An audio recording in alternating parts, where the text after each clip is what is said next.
तो चलते हैं प्राचीन भारत में हम लोग मौर्यकालीन प्रशासन, है ना, मौर्यकालीन प्रशासन का पार्ट 1 हम लोग चलेंगे, भाग 1।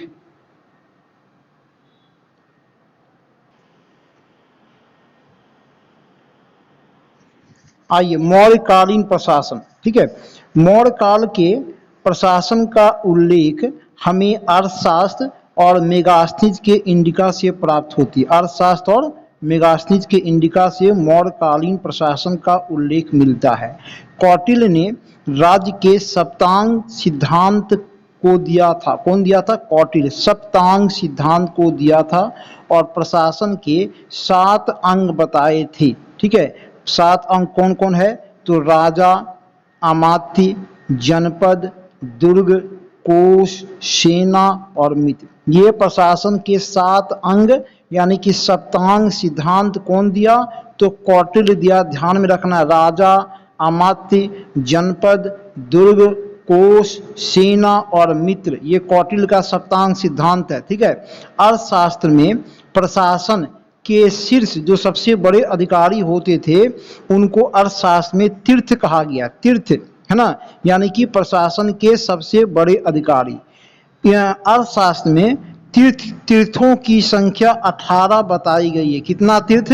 18 तीर्थ बताए गए। 18 तीर्थ मतलब प्रशासन के शीर्ष अधिकारी जिनको महामात्र भी कहा जाता था।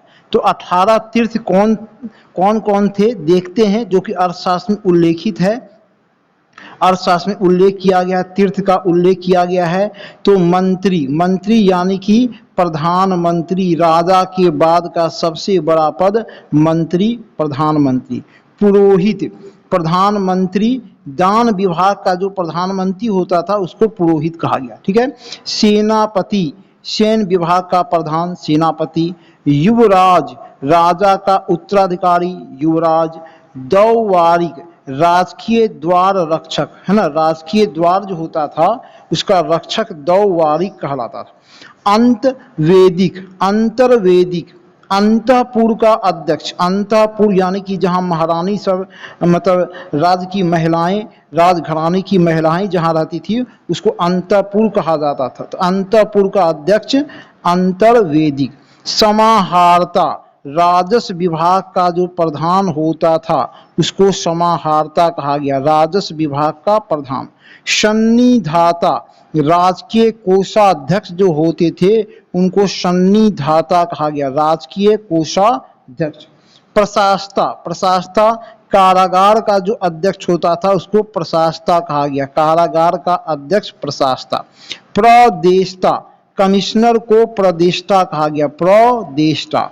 नागरक, नागरक यानी पौर होता था, ये नगर का जो कोतवाल होता था, नगर का जो पुलिस अधिकारी होता था उसको नागरक कहा गया।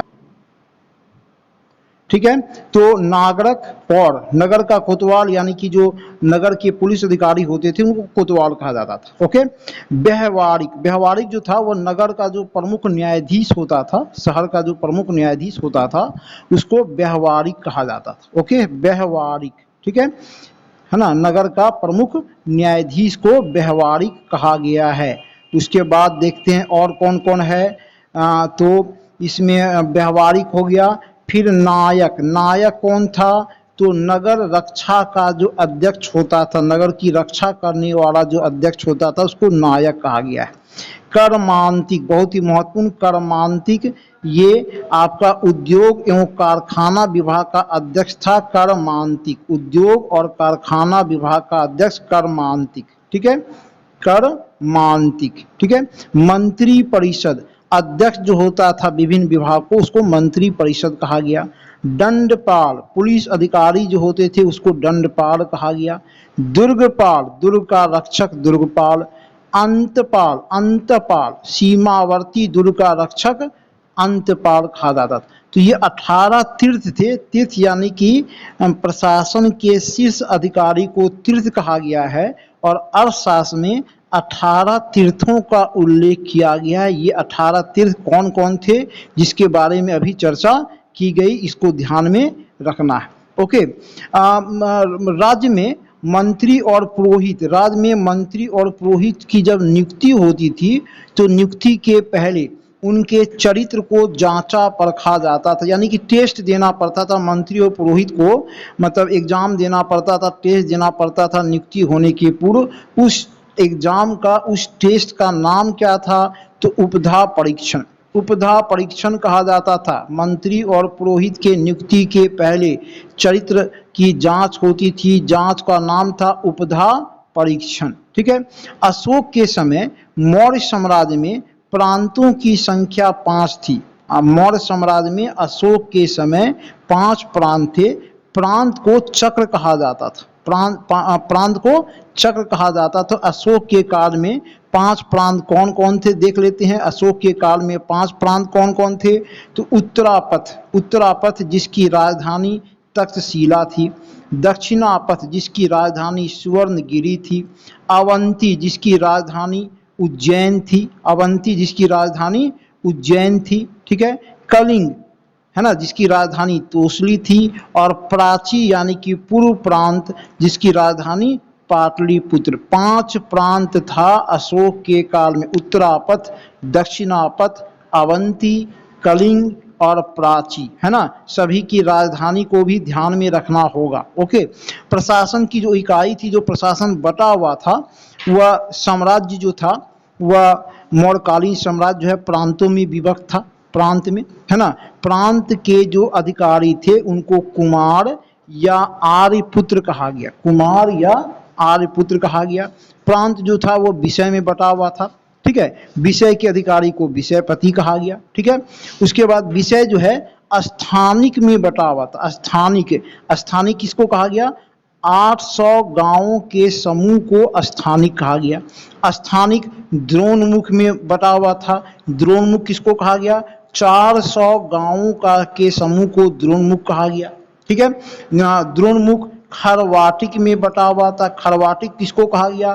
तो 200 गांवों के समूह को खरवाटिक कहा गया। खरवाटिक संग्रहण में बटा हुआ था। संग्रहण किसको कहा गया? 100 गांवों का जो समूह था उसको संग्रहण कहा गया। और जो संग्रहण था वह गांव में बटा था, एक गांव, और गांव का जो अधिकारी होता था उसको ग्रामिक कहा गया, है ना। तो ये प्रशासनिक इकाई थी। फिर से एक बार चर्चा कर देते हैं। साम्राज्य प्रांत में, प्रांत विषय में, विषय स्थानिक में, स्थानिक द्रोणमुख में, द्रोणमुख खरवाटिक में, खरवाटिक संग्रहण में, और संग्रहण गांव यानी कि एक गांव में विभक्त था। प्रशासन की सबसे छोटी इकाई कौन थी? तो गांव थी। और गांव के अधिकारी को ग्रामिक कहा गया है मौर्य काल में। मौर्य प्रशासन में मंत्री परिषद हम लोग देख लिए, तीर्थ, 18 तीर्थ। तो मंत्री परिषद के नीचे भी कई अधिकारी होते थे, है ना, जिन्हें अध्यक्ष कहा गया। मंत्री परिषद के नीचे कई अधिकारी होते थे जिनको अध्यक्ष कहा गया है। अर्थशास्त्र में 26 अध्यक्षों का उल्लेख है। 26 अध्यक्ष का उल्लेख है अर्थशास्त्र में। इनमें कुछ प्रमुख अध्यक्ष कौन कौन थे देख लेते हैं। 26 में से कुछ प्रमुख अध्यक्ष कौन थे मौर्य काल में? तो देखते हैं। लक्षणा अध्यक्ष, लक्षणा अध्यक्ष जो था वह मुद्रा और टकसाल का अध्यक्ष को कहा जाता था, लक्षणा अध्यक्ष। पोतवा अध्यक्ष, माप तौल विभाग का जो अध्यक्ष था उसको पोतवा अध्यक्ष कहा गया।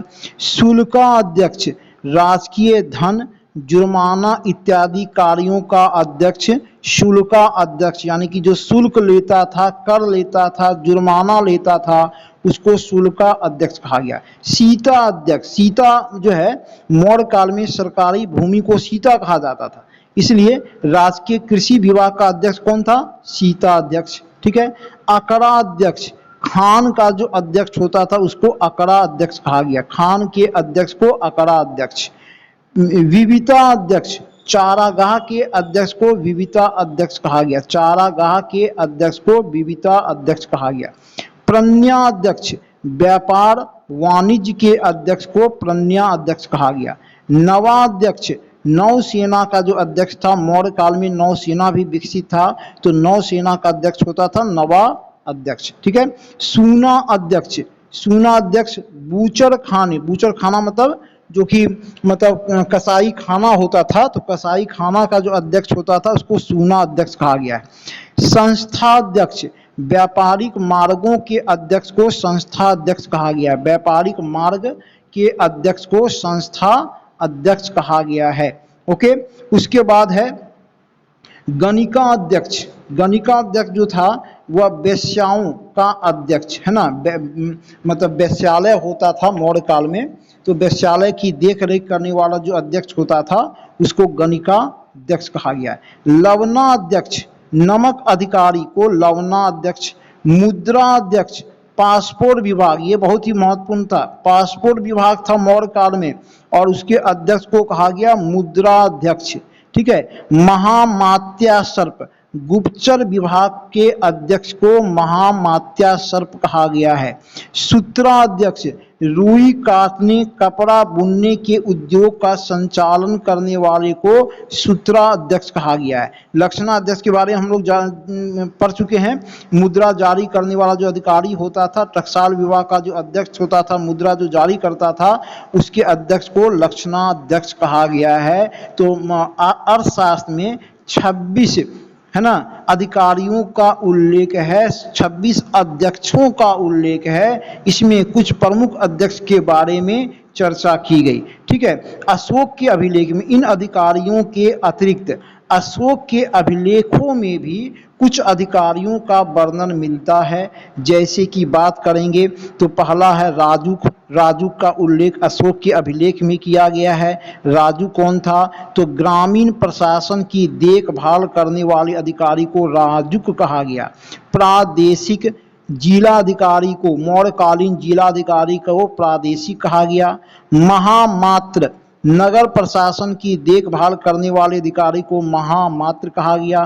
प्रतिवेदक, सम्राट को सूचना देने वाला वैसा अधिकारी जो डायरेक्ट सम्राट के संपर्क में रहता था और राज्य की समस्त जानकारियों को वह सम्राट के पास भेजता था, उसको प्रतिवेदक कहा गया। ठीक है। युक्त, केंद्र और स्थानीय शासन, जो लोकल गवर्नमेंट होता था, केंद्र और लोकल गवर्नमेंट के बीच यह अधिकारी संपर्क बनाए रखता था, युक्त।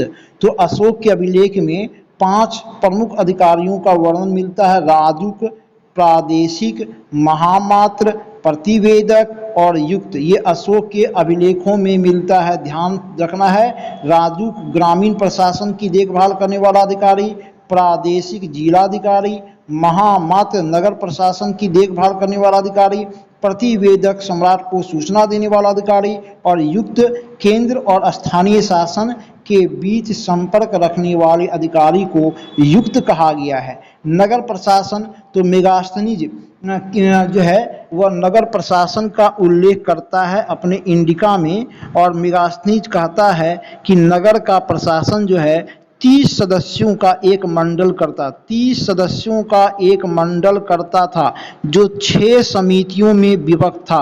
प्रत्येक समिति में 5 मेंबर थे, तो 5 छक 30 सदस्य होते थे। नगर प्रशासन की देखभाल करने के लिए 30 सदस्यों का एक मंडल था, एक बोर्ड था, और ये 6 समितियों में विभक्त था। प्रत्येक समिति में कितने मेंबर? तो 5 मेंबर होते थे। तो 6 समिति और हर एक समिति में 5 मेंबर। तो प्रथम समिति किससे संबंधित था? तो प्रथम समिति उद्योग और शिल्प के निरीक्षण से संबंधित था। द्वितीय समिति विदेशियों की देख रेख करने वाली समिति थी।